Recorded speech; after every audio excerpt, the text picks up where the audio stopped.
Bonjour, je vais faire un petit tuto pour vous expliquer le branchement du récepteur de chez FlySky, le IAFS IA6B.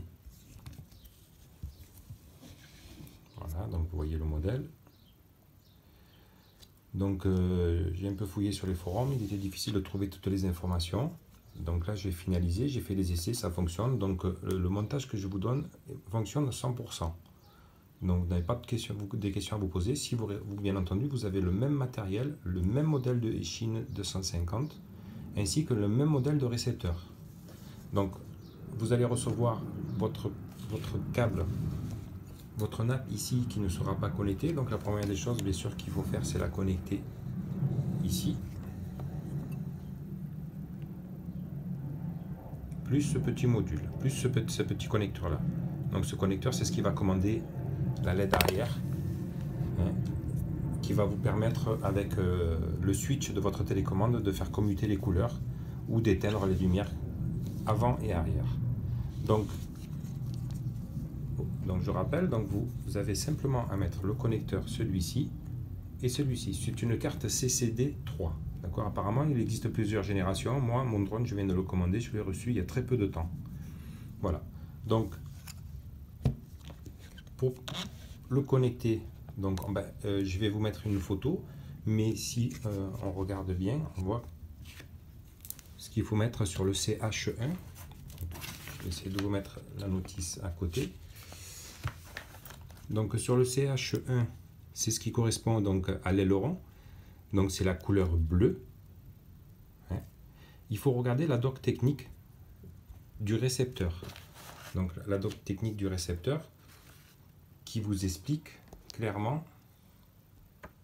Ici, vous avez ça. Moi, je les ai réécrits à côté au stylo pour bien les voir. Pardon, voilà, ici. Voilà. Et il est important d'avoir la doc parce que sur Internet, on vous dit de brancher les couleurs, mais en fait, ça ne correspondait pas. Heureusement qu'on arrive à détecter l'erreur quand on passe sur l'application de OpenPilot pour faire les paramétrages.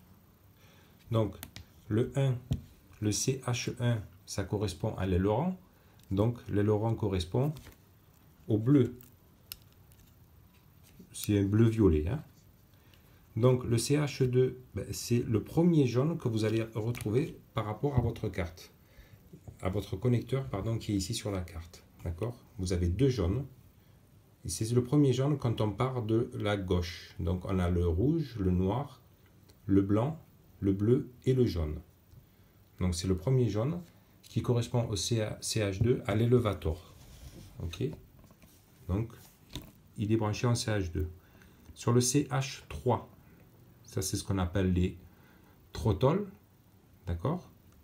Donc ça correspond au blanc. Le CH4, le throttle ça correspond au blanc. Il y a les deux autres couleurs, hein. C'est le seul connecteur où il y a trois couleurs, c'est le blanc, le rouge et le noir. Le CH4, ça correspond au rudder. Et ensuite, le CH5, ça va correspondre à l'autre jaune. Et là, je pense que c'est pour paramétrer le mode de vol. Voilà. Et ensuite, sur le CH6, c'est là où on a mis le connecteur supplémentaire, celui-ci. Je vais mettre le doigt là, ici, celui-ci, qui va vous permettre de jouer sur l'éclairage. En prenant bien soin de mettre ici le switch sur off. Si vous le mettez sur on, vous aurez une lumière constante. Vous ne pourrez pas la commander. Si vous le mettez sur off, bien, vous allez pouvoir, avec le switch de votre télécommande, basculer différentes couleurs à l'arrière. Bien entendu, à l'avant, c'est toujours blanc. Une fois que vous avez fait, vous avez connecté votre récepteur. Vous pouvez brancher, mettre la batterie, voir si les voyants, vous avez des voyants sur la carte CCD3, pardon, qui vont s'éclairer en bleu et, si je me rappelle, un en vert à côté. Bon. Pour voir que tout fonctionne. Une fois cette étape réalisée, et à partir de là, vous pouvez passer sur l'application OpenPilot. Moi, j'ai pas trouvé spécialement de tuto qui explique. Alors je me suis lancé, en fait c'est tout simple, quand vous branchez le logiciel OpenPulot, vous n'avez simplement à connecter sur le port USB, micro USB qui est sur votre carte CCD3. Tout simplement, la batterie elle est débranchée, les hélices, les pales, moi je les ai démontées et vous ouvrez le logiciel sur votre PC et ça va démarrer, il va se connecter automatiquement. Et comme je ne maîtrisais pas le logiciel, la première chose que j'ai faite, c'est de mettre en mode l'assistance, configuration assistée, et vous suivez toutes les étapes. Et c'est très bien, c'est très clair, ça vous permet de le paramétrer. Moi, j'y suis arrivé sans problème, j'ai fait des essais de vol et ça fonctionne très bien. Voilà. Si vous avez des questions, j'espère vous avoir aidé parce que je reconnais que c'était pas très clair.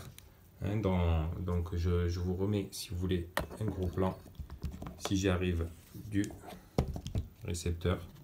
Voilà.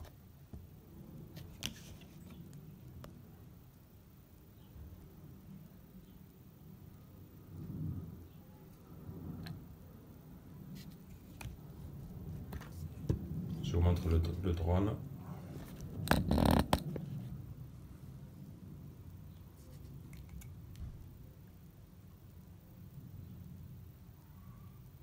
Voilà, merci d'avoir regardé mon tuto. Ben, j'espère qu'il a pu vous aider parce que moi j'ai vraiment galéré pour trouver quelque chose d'assez bien expliqué.